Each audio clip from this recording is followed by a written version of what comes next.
Қайырлы күн баршаңызға. Бүгін сіздерге нан салма рецептін ұсынатын боламыз.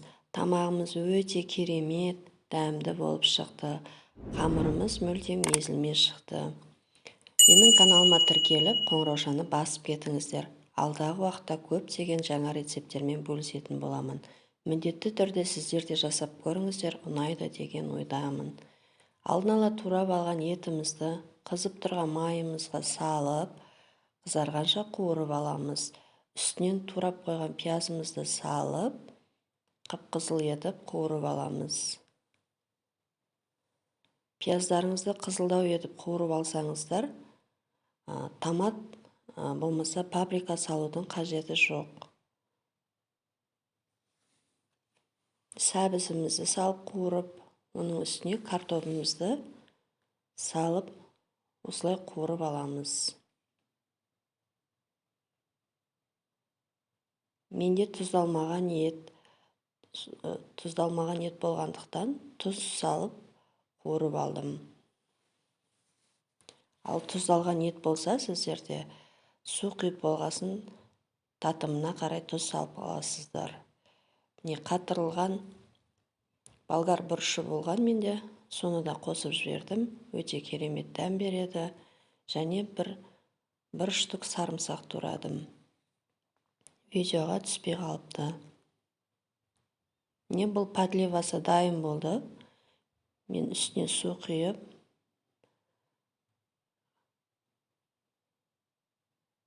астын пәсейтіп қайнаған соң бетін жауып қоямыз. Ал енді қамырына кірісетін боламыз. Ол үшін бізге су, тұз салып ертіп аламыз. Менде сорпаның майы болған. Ыстық суға, қайнап тұрған ыстық суға құйып ертіп алдым. Бір қасық тұз салып, еліктен өткізілген ұнымызды салып, қатты қылып қамыр илейміз. Ешқандай жұмыртқа қосқан жоқпын, тек қана сол сорпаның майы болған. Соған қамырымызды илеп алдым қатты қылып. Өздеріңіз міне көріп тұрғандай, ұнды қажетінше салып, қатты қылып қамыр илеңіздер. Илеп болған қамырымызды 10-15 минутқа бетін осылай пленкамен жауып, болмаса пакетке орап, демалдырып қоясыздар. 10-15 минуттан соң қамырымызды қайтадан илейміз. Июі қанған қамыр әдемі бір тегіс болып жайылатын болады. Менде үлкен бір зуала шықты. Бұл зуаламыздан 2 орта леген тамақ шығады. Ал мен бір үлкен легенге салдым. Және бір зуаланы бөлмей үлкен етіп жайдым. Не өздеріңіз көріп тұрғандай, арасына ұн сепе отырып, үлкейтіп алып, оқтауымыздың шетін баса отырып, қамырымызды жая бастаймыз. Қамырымыз өте әдемі жайылды.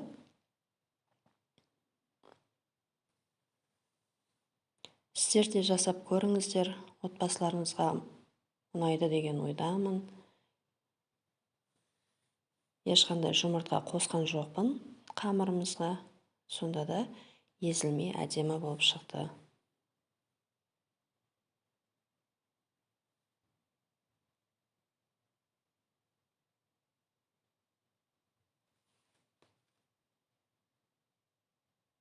Міне осылай үлкейгенше ұн сепеп отырып жаясыздар. Жайып қойдым міне. Кішкене 5-10 минутқа қамырымыз кепкенше демалдырып қоямыз. Кескенде дара-дара болып түседі. Ол үшін арада 10-15 минут уақытымыз бар. Тамақтың бетіне редискадан салат жасап жібердім. Корей теркасы барлықтарыңызда бар деп ойлаймын.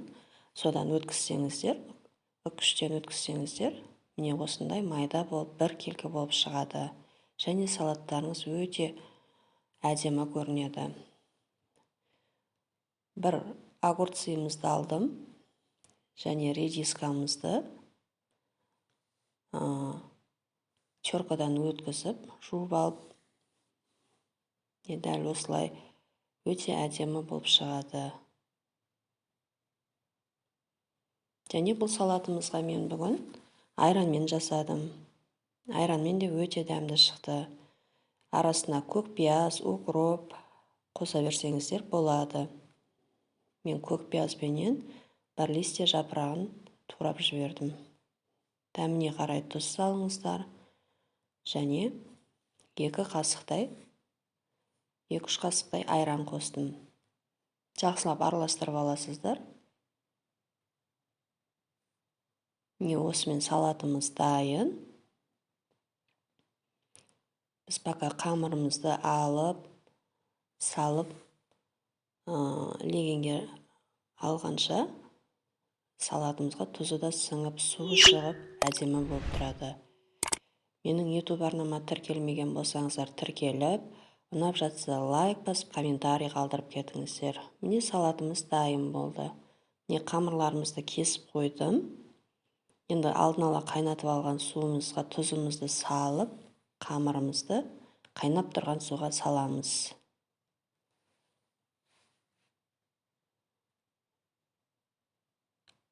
Отты қатты қойып, міне осылай қайнатып аласыздар. Бір қайнағаннан кейін, 2-3 минуттан кейін көбігі тарқайды. 1 бокал мұздай су құйып, сүзіп алдым. Міне, ас болсын. Менімен болғандарыңызға рахмет. Сау болыңыз.